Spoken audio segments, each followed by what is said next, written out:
नमस्कार. मी भाऊ तोरसेकर. तुम्ही बघत आहात प्रतिपक्ष.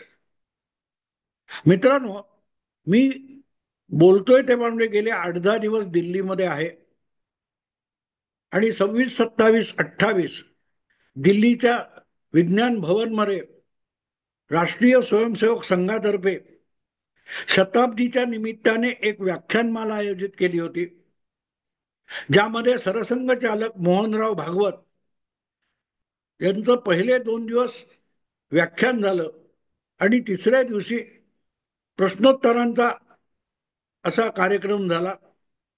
आणि या निमित्ताने जी काय भूमिका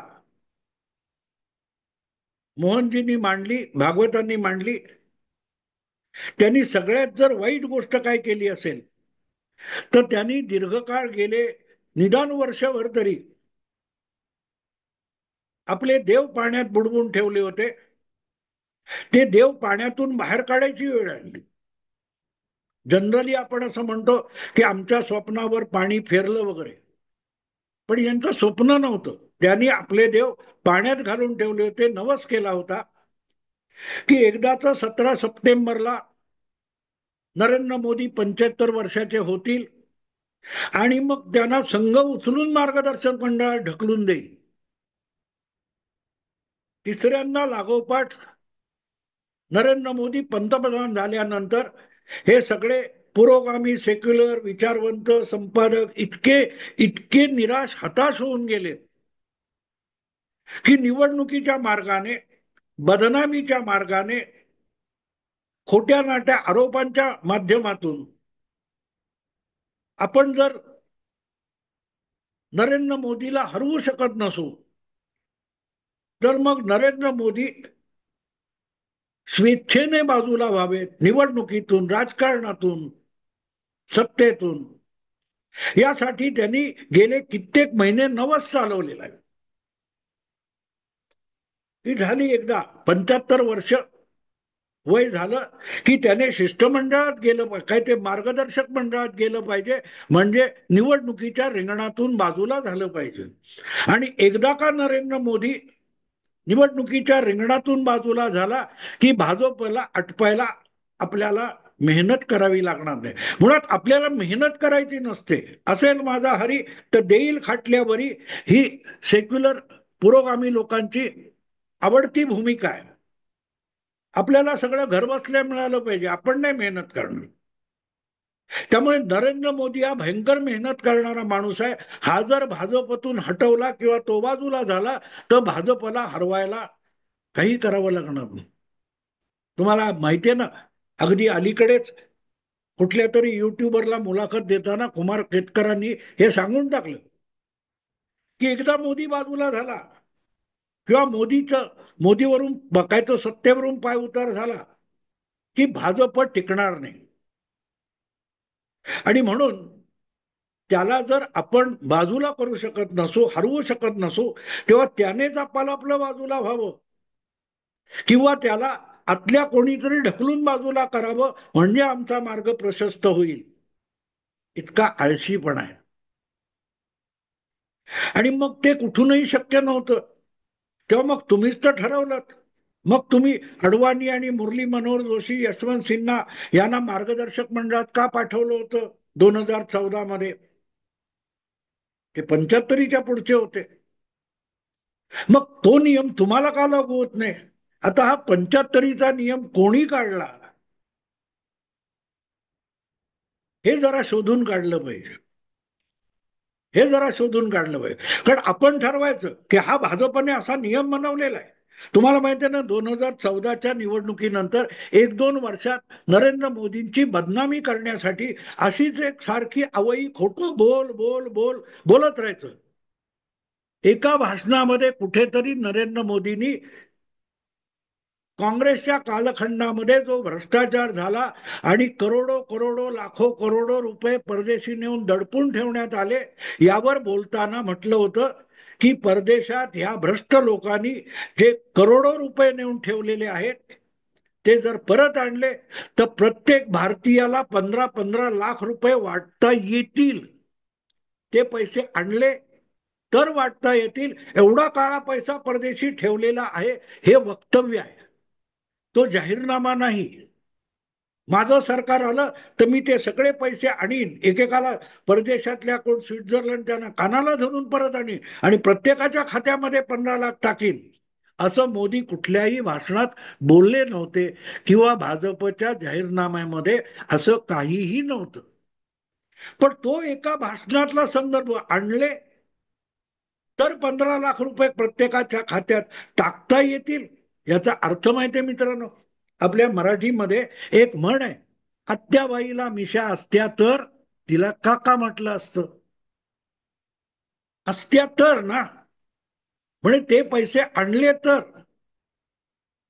आत्याबाईला मिशा असत्या तर हे कट करायचं आणि तुम्ही तिला काका म्हणणार होता, मग काका का म्हणत नाही, तुम्हीच म्हणाला होता. पण मिशा असत्या तर हे बोलायचं नाही. आत्याबाईला मिशा असत्या तर तिला काका म्हटलं असतं, तर तिला काका म्हटलं असतं 1000 वेळ बोलत राहायचं. आणि बघा, हा म्हणाला होता मी पंतप्रधान झालो तर आत्याबाईला काका म्हणालो असतो. पण हा आता काका म्हणत नाही, हा आता 15 लाख देत नाही. तर अधिकच मिशा असत्या तर गाळायचं आणि मग पुढचं हे ठोक ठोक ठोकायचं. तसं 75 वर्ष झाल्यानंतर सत्ता पदावरून, अधिकार पदावरून बाजूला व्हायचं, हा भाजपने नियम बनवला. हा नियम कुठे छापलाय, कुठल्या डॉक्युमेंटमध्ये आहे, कुठल्या प्रस्तावात आहे, याचा पुरावा कधीतरी कोणी दिलाय का? नाही. तो द्यायची गरज काय? कारण तो दावा करणारा प्रत्यक्ष आहे, त्यालाही माहिती आहे की मी खोटं बोलतोय. राजदीप सरदेसाई, राहुल गांधी अशी माणसं कधी कुठल्या गोष्टीचा पुरावा देतात? नाही. त्यांना ठासून खोटं बोलायचं असतं. कुमार केतकर किंवा अशी माणसं ही धादांत खोटं बोलत असतात, धादांत खोटं बोलत असतात. शरद पवार धादांत खोटं बोलत असतात. आणि मग ते सातत्याने खोटं बोललं की त्यांचं कोणतरी पुनरुच्चार करतो आणि होत होत होत अरे हे तर भाजपवाला बोललाय. बोलणारा असतो कुमार केतकर, बोलणारा असतो राहुल गांधी, बोलणारा असतो राजदीप सरदेसाई, बोलणारा असतो कोणतरी काँग्रेसवाला. पण ते भाजपच्या माथ्यावर चिकटवायचं आणि बघा हा तोच आहे. तेव्हा 75व्या वर्षी नरेंद्र मोदींना पण बाजूला व्हावं लागेल, अडवाणींना केलं होतं. नाहीये मित्र. आणि म्हणून अनेकदा असंही होतं की आपण सतत खोटं बोलतो, खोटं बोलतो, खोटं बोलतो. जसं शरद पवारांचं आहे. आता कसं झालंय की आयुष्यभर शरद पवार इतकं खोटं बोललेत की आजकाल शरद पवार खरं बोलले तरीही लोकांना खोटंच वाटतं. पण दुर्दैव असं असतं की सातत्याने तुम्ही खोटं बोलत राहिलात की जग तुम्ही खोटारडे आहेत म्हणून तुमच्यावर विश्वास ठेवत नाही. पण जो बोलणारा असतो त्याला हळूहळू आपलंच खोटं खरं वाटायला लागतं. आणि शरद पवारांची अवस्था तशी आहे, तशी आहे. म्हणून ते मध्यंतरी म्हणाले नाही का, राहुल गांधींनी ते मतदार यादीतली गडबड दाखवली. मला दोघे लोक भेटायला आले होते, 160 आमदार निवडून आणून देतो म्हणाले. मला त्यांची नावं आणि पत्ते माहित नाही. कसे माहिती असेल? ही कोणी माणसंच नाहीत, ही शरद पवारांना भेटलीच नाहीत. पण आपण बातम्यांमध्ये राहिलं पाहिजे तर त्या संदर्भाने काहीतरी खोटं ठोकून द्यायचं. ज्या शरद पवारांना खेड्यापाड्यात कधी 40 वर्षापूर्वी भेटलेला माणूस असतो विशीतला, तो 70 60 गेला तरी नावानिशी चेहऱ्यानिशी पवारांना आठवतो. त्यांना दोन माणसं 160 आमदार निवडून आणून देण्यासाठी भेटतात आणि त्यांचे पत्तेनी नावं पवारांना माहिती नसतात. कळलं? पण पवार बोलले कारण त्यांना माहितीये खोटं तर बोलायचंय, पुरावे वगैरे कशाला पाहिजेत. तसं 75 वर्षात झाली म्हणून अडवाणींना बाजूला केलं, मुरली मनोहरला बाजूला केलं. त्यामुळे हा भाजपचा नियम आहे. आता मोदी भाजपचे सर्वोच्च नेते झाल्यानंतर हा नियम केलाय की 75 ओलांडलेल्या माणसाला निवडणुकीत भाग घेता येणार नाही वगैरे वगैरे. आणि म्हणून मग तो नियम मोदींना सुद्धा लागू होतो. अरे ज्यांची चमचेगिरी करता, भडवेगिरी करता, त्यांना तो नियम लागू होतो का? काँग्रेसमध्ये सामान्य नेत्याला, कार्यकर्त्याला जो नियम लागतो तो राहुल गांधींना, प्रियंका वाड्रांना लागतो का? अशोक चव्हाण यांच्यावर आदर्श घोटाळ्याच्या निमित्ताने जे आरोप झाले होते, तेव्हा त्यांना सोनिया गांधींनी तडकाफडकी दिल्लीला बोलवून घेतलं होतं. पत्रकारांनी मुंबईच्या विमानतळावर किंवा कुठेतरी अशोक चव्हाणांना विचारलं, तुम्ही मुख्यमंत्री पदाचा राजीनामा देणार का? अशोक चव्हाण म्हणाले, काय संबंध आहे, आरोप तर झालाय, काय झालंय पुढे. पण तेच अशोक चव्हाण दिल्लीला गेले, सोनिया गांधींना भेटले आणि संध्याकाळी दिल्लीत पत्रकार परिषद घेऊन आपण आदर्श घोटाळ्यासाठी राजीनामा देत असल्याची घोषणा त्यांनी केली. जेव्हा आरोप झाले, गंभीर आरोप झाले, तर राजीनामा द्यायचा, हा नियम सोनिया गांधींना, राहुल गांधींना कधी लागला का? तो नियम मोदींना लागला पाहिजे. जर अडवाणी आणि अमुक असा नियम आहे की नाही माहित नाही, पण जो भाजपच्या इतरांना लावत असेल तर तो मोदींना लागला पाहिजे. फक्त तो गांधी घराण्यातल्या कोणाला लागता का म्हण. ही चमचेगिरी, भडवेगिरीची पराकाष्ठा असते मित्रांनो. लाज इतरांना वाटली पाहिजे. खोटं बोलण्याची, राहुल गांधी, प्रियांका वाड्रा यांना खोटं बोलण्याची, खोचट बोलण्याची लाज वाटायचं कारण नाही, अभिमान वाटला पाहिजे. कारण त्यांच्या चमच्यांना अभिमान वाटतो. त्यामुळे हे सगळं जे होतं 75 75 75, तर मध्यंतरी संघाचे एक जुने स्वयंसेवक मोरोपंत पिंगळे यांच्या आत्मचरित्राच्या पुस्तकाचं प्रकाशन होतं आणि त्यावेळेला एक किस्सा, मोरोपंत पिंगळे यांचं एक वक्तव्य किस्सा म्हणून मोहन भागवतांनी सांगितलं की 75 झाली की जीवन गौरव पुरस्कार देतात आणि शाल पांघरतात. तर ते मोरोपंत पिंगळींच्या बाबतीत काय 60च्या वेळेला झालं असेल, 75च्या वेळेला. तेव्हा मोरोपंत पिंगळे गमतीने म्हणाले होते, तुम्ही शाल पांघरलीत म्हणून मी निवृत्त होणार नाही. शाल पांघरण्याचा हेतू असतो की आता तुझं वय झालं, तू बाजूला हो, पण मला जोपर्यंत काम करता येतंय तोपर्यंत मी काम करणार, असं मोरोपंत पिंगळे म्हणाले. हे त्यांनी त्यांच्या आत्मचरित्राच्या प्रकाशनाच्या वेळेला मोहन भागवत म्हणाले होते. तर ते मोदींसाठी बोलतायत, हे परत आधार काय, काहीच नाही. आणि त्यामुळे हे सगळे लोक देव पाण्यात बुडवून बसले होते की मोहन भागवतांनी एक प्रकारे पिंगळ्यांची आठवण सांगून मोदींना इशारा केलाय की बाबा रे, तुझी 75 वर्ष 17 सप्टेंबरला होत आहेत, तेव्हा तू बाजूला हो, दुसऱ्यांना आता देश सरकार चालवू देत. आणि मग ते करता करता मोहन भागवत सुद्धा 75 वर्षाचे होत आहेत, ते पण सरसंघचालक पदावरून बाजूला होणार, इथपर्यंत तर्क ताणला गेला. हे सगळं दिसल्यानंतर एक नवा आशावाद केतकर वगैरे मंडळीमध्ये, काँग्रेसमध्ये निर्माण झाला, पुरोगाम्यांमध्ये, की चला सुंटी वाचून खोकला जाणार, 75 वर्षाचे नरेंद्र मोदी होणार आणि संघ त्यांना बाजूला करणार, मोहन भागवत त्यांना आदेशात देणार. आणि गंमत अशी असते, संघाच्या आतमध्ये काय होतं हे संघाला सुद्धा माहिती नसतं, हे सगळ्या पुरोगाम्यांना माहिती असतं. पुढे संघाच्या आत कुठेतरी पेगासस नावाची यंत्रणा ही पुरोगाम्यांनी अशी लावून ठेवली आहे की ते अशोक वानखेडे, आशुतोष किंवा असले जे कोणी, राजदीप सरदेसाई, यांना संघाच्या आत काय चाललंय ते माहिती नाही, पण संघ कार्यालयातल्या लोकांना काही माहिती नसतं, पण यांना माहिती असतं. आणि त्यामुळे आता 75 होता होता धक्के मारून सरसंघचालक भागवत मोदींना बाजूला करणार, मग स्वतः सुद्धा बाजूला होणार, इथपर्यंत सगळे नवस केले गेले, आपापले देव पाण्यात बुडवले गेले. पुढे काल परवा विज्ञान भवन मध्ये जी व्याख्यानमाला झाली, त्यात ते सगळे देव यांनी बुडवलेले, पुरोगाम्यांनी बुडवलेले देव मोहनजी भागवत यांनी बाहेर काढले. ते म्हणा असा कुठे नियम नाहीये. आणि संघ स्वयंसेवक हा आपलं काम करत असतो. संघाच्या ज्या वेगवेगळ्या उपसंस्था आहे किंवा स्वयंसेवकांनी स्वेच्छेने सुरू केलेल्या वेगवेगळ्या उपक्रम आहेत, त्यांच्या कामात आम्ही ढवळाढवळ करत नाही.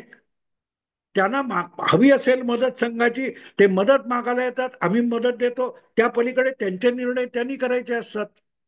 त्यामुळे त्यांच्या उपक्रमामध्ये कोणी अध्यक्ष व्हावं, कोणी अध्यक्षपदावरून बाजूला व्हावं, कुठल्या पदावर कोण असावा याचे निर्णय संघ करत नाही. विश्व हिंदू परिषद असो, भारतीय जनता पक्ष असो, अखिल भारतीय विद्यार्थी परिषद असो किंवा बजरंग दल असो, त्यांच्या पदांचे निर्णय संघ करत नाही. त्यांचे कार्यक्रम संघ ठरवत नाही. ज्या वेळेला संघाच्या काही कार्यक्रमांना हे लोक हजर राहतात, ते संघ स्वयंसेवक म्हणून हजर राहतात आणि परत गेले की ते त्यांच्या संस्था चालवतात. त्यामुळे सरकार चालवणं असो, पक्ष चालवणं असो, हे भाजपचं काम आहे आणि भाजप स्वयंभूपणे आपले सगळे निर्णय घेत असतो. तेव्हा 75 वर्षांचा असताना कोणी निवृत्त व्हावं हे संघ ठरवत नाही आणि भाजपने सुद्धा असं काही ठरवल्याचं मला माहित नाही. हे सांगून एक प्रकारे मोहन भागवत यांनी या सगळ्या आषाढभूतांच्या बुडवलेल्या देवांना बाहेर काढलं की मोदी जात नाही. आता गंमत एवढीच आहे की नुसता मोदी जात नाही असं नाहीये. तितकंच ठणठणीत तब्येत असलेले मोहन भागवत सुद्धा आणखी काही वर्ष संघाच्या सरसंघचालक पदावरून बाजूला होणार नाहीत. आणि एक प्रकारे यालाच तर डबल इंजिन म्हणतात. Modi double engine double engine double engine बोलतात, त्या अनेकांना त्या डबल इंजिनचा संदर्भहीन बाजू माहिती असते. त्यांना असं वाटतं केंद्र आणि राज्य सरकार म्हणजे डबल इंजिन. बिलकुल नाही. नरेंद्र मोदी आणि अमित शहा हे भाजपच्या राजकीय संघटनात्मक बाबतीत डबल इंजिन असतं. एकाचं नाव नरेंद्र मोदी, दुसऱ्याचं नाव अमित शहा असतं. पक्ष चालवताना अमित शहा आणि जे पी नड्डा जो अध्यक्ष आहे तो मिळून डबल इंजिन होतं. त्यामध्ये मोदींचा समावेश नसतो. तसं संघाच्या ज्या भूमिका आहेत, हिंदुत्वाच्या ज्या भूमिका आहेत, ज्या निमित्ताने संघाची स्थापना झाली, शताब्दी झाली आणि इथपर्यंत संघाने वाटचाल केली, गेली 11 वर्ष संघाचा एक स्वयंसेवक उजळ माथ्याने हिंदुत्वाची भाषा बोलत पंतप्रधानपदी बसलाय, जगभर जाऊन बोलतोय. त्याचं डबल इंजिन आहे. ते अमित शहा नाहीये, ते नरेंद्र मोदी, मोहनजी भागवत हे डबल इंजिन आहे. भारतातलं राजकारण हिंदुत्वाच्या दिशेने घेऊन जाणं, हिंदुत्वाला जगभर सन्मानित करणं, भारताला जगाचा विश्वगुरु बनवणं, यासाठी जी मोहीम चालली आहे त्याचं डबल इंजिन मोहन भागवत आणि नरेंद्र मोदी आहे. तर डबल इंजिनचा अर्थ हा संदर्भाने घ्यायचा असतो. पण आपल्या सोयीचा अर्थ काढायचा, आपलेच गैरसमज करून घ्यायचे, आपल्याच भ्रमामध्ये वावरायचं आणि त्यातच खुश राहायचं. असे जे काही महिने मोदी 17 सप्टेंबरला 75 वर्षांनी निवृत्त होणार म्हणून गाजरं खात बसले होते, त्यांना 26, 27, 28 ऑगस्टच्या व्याख्यानमालेच्या कार्यक्रमामध्ये विज्ञान भवनामध्ये मोहनजी भागवत यांनी पुरतं तोंडघशी पाडलं. त्यांनी जे देव उडवून ठेवले होते ते बाहेर काढले. तुम्ही कितीही देव बुडवून ठेवलेत, म्हणून जोपर्यंत मोदी पंतप्रधान आहेत तोपर्यंत राहतील. अगदी 29-34 तब्येत ठणठणीत आहेत. आणि मी यापूर्वीच सांगितलं की याविषयी मोदींनी सुद्धा आपली भूमिका खूप आधी सांगून टाकली. एका प्रदीर्घ मुलाखतीमध्ये पंतप्रधान असताना त्यांनी सांगितलं की एकदा हा विषय निघाला की प्रत्येक जण निवृत्त झाल्यावर अडवाणी काय करणार, प्रमोद महाजन काय करणार, मुरली मनोहर जोशी काय करणार, वाजपेयी काय करणार. आणि जेव्हा मला विचारलं तेव्हा म्हटलं मला माहिती नाही. मी जगतो म्हणजेच संघ म्हणून जगतो, स्वयंसेवक म्हणून जगतो. किंवा स्वयंसेवक म्हणून निवृत्त कसं व्हायचं हेच मला माहित नाही, तर मी निवृत्त होऊन काय करू हे मी कसं ठरवू. इथे तुम्हाला कळतं की पंतप्रधानपदी बसला असला तरी नरेंद्र मोदी नावाचा माणूस हा स्वयंसेवक आहे. सरसंघचालकपदी बसला असला तरी मोहन भागवत नावाचा माणूस हा स्वयंसेवक आहे. पद महत्वाचं नसतं, स्वयंसेवक महत्वाचं असणं. आणि स्वयंसेवक म्हणून जे काय काम करायचं असतं त्यातून निवृत्त होता येत नाही. तुम्ही कुठल्याही पदावर बसा, पण त्या पदावर बसून संघ स्वयंसेवक म्हणून जी भूमिका आपण व्रत म्हणून स्वीकारलेली आहे, ते व्रत, ती भूमिका पुढे घेऊन जाण्याचं काम देहामध्ये श्वासोश्वास चालू आहे तोपर्यंत करत राहणं हे महत्वाचं आहे. त्या वाटेत कुठलं पद आपल्याला मिळतं याला महत्व नसतं. त्या पदावर राहून आपण आपल्या भूमिकेसाठी काय काम करणार आहोत याला महत्व असतं. आणि तिथून निवृत्त होता येत नाही.